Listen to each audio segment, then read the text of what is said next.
relinquish the scepter to our new Miss na po, is our ex-queen.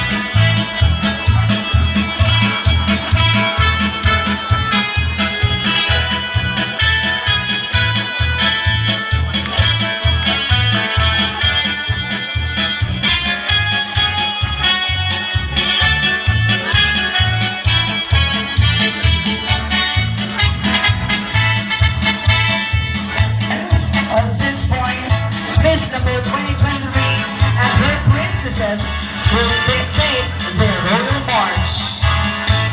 Thank you so much.